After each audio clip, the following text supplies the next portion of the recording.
and welcome back to The Hunt. This is BLOCKTV, where we always keep track of Satoshi's $1 million treasure. Well, that's it. They released the third key or clue called Research Assistance.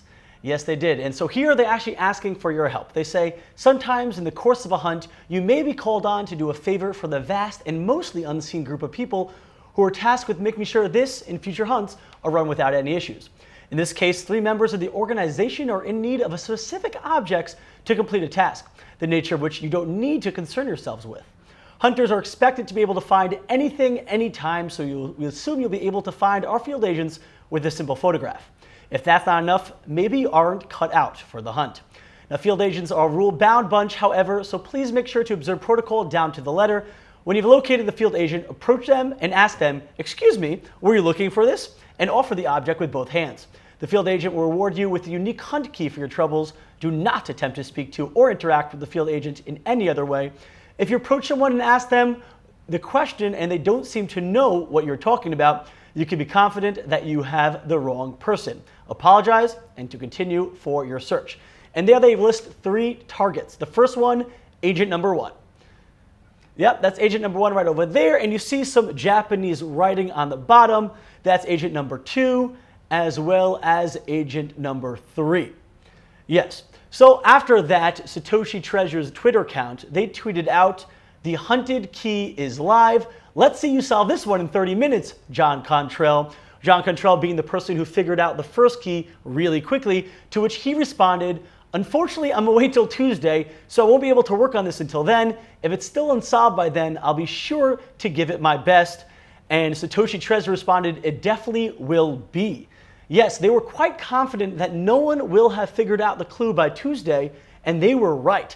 As of today, as of filming, no one has figured out the full clue. But they have found agent number 1, the first guy. They found him. He is named Jeffrey Durand. According to his LinkedIn account, he's a Franco-American newly graduated from Harvard with a BA in pure math. And I'm not sure what pure math is, but I hear it's the best stuff around. He wanted to use his passion for theory, design, and technology to help with projects pioneering the road to a sustainable future. Sounds like a swell guy. He lives in Paris, France. So, like the clue said, you have to go and you have to give him the object he's looking for with his 2 hands. Now, the object he's looking for is actually a book. That clue that had the Japanese writing over there, that translates to The Story of Ibis, which according to Wikipedia is a Japanese science fiction novel by Hiroshi Yamamoto. And apparently it's a pretty good read too, because the reviewers of Google Books gave it a 4.33 out of 5. So pretty much what you could do is you're actually able to contact this guy and schedule a meetup. He says the people I saw who contacted him said he's out of town, but he'll be in Paris over the next week. And pretty much the problem is that some people are actually having a hard time getting a physical copy of this Story of Ibis because it has to be the Japanese version, which apparently is kind of hard to find in France. Now, we still don't know about agents number 2 and 3. And some people are actually complaining about this clue because they're saying that, hey, the people who have an advantage here are the people who actually know the people in these pictures. People are accusing the people running Satoshi Treasure of kind of giving advantages to, the in crowd because, hey, how are you supposed to find these people unless you know them? Now, to Satoshi Treasure's credit, they responded by saying, "This clue is totally solvable with no prior knowledge.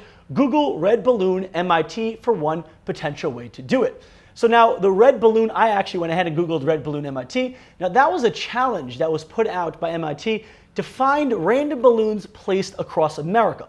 Now the winning solution to that challenge was pretty much a paid incentive structure where they said, "We'll pay you we'll give you money if you give us any clues on how to find the balloons." So pretty much Satoshi Treasure is saying that, hey guys, if you work as a team, like we saw a lot up until now, the clues, work as a team, give money incentives, and to people who have any clues leading to this one, and they'll be able to get it. Now, what we do have is we did figure out the book number 2 and book number 3. Book number 2 is called Burning Chrome by William Gibson. That's another science fiction short story, just like the book number 1. Now, book number 3, and I'm going to apologize in advance because I'm going to butcher this name. It's called The Ornament of Adhibharma, a commentary on Vasubandhu's Amidhamarasko by Chim Jampayang. Now, I really apologize. My reading of Indian words is not so good.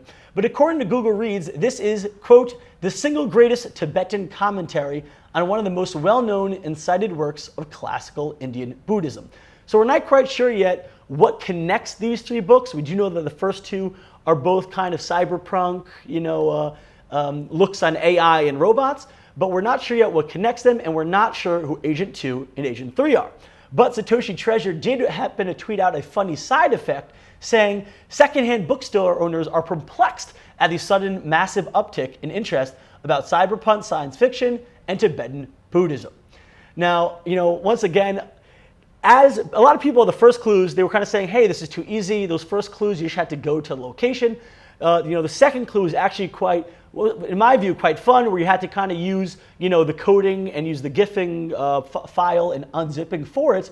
Now, the Satoshi Treasure team did admit that they are adjusting to how the game goes along the way. They tweeted, scaling issues are tough, we'll do better. Also, another more fun clues coming soon, watch the site. So up until now, they have been giving clues out every Sunday, but they said they are dynamically changing in response to how it goes. So obviously this clue is the first one that hasn't been cracked immediately. This one is both location based, because even though you are able to figure out who the agents are, we figure out the first one through doing a reverse Google search of that image.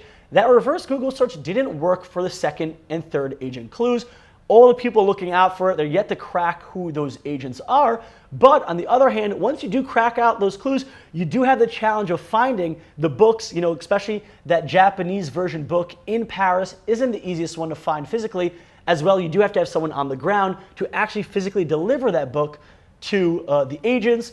But it is fun to watch this, watch the camaraderie being taken out, and people really teaming together, because this is when we spoke with Eric Meltzer, the person or one of the people running this hunt. He did express this, how he wants people to team together.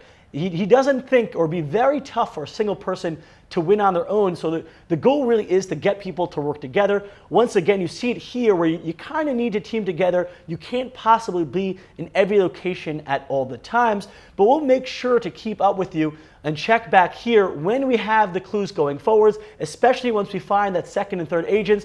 And if you have any clues to who they may be, make sure to reach out to us on Twitter, Instagram, and Facebook at BLOCKTV, or check us out at blocktv.com. This is The Hunt. We'll keep you updated. Thanks for checking in.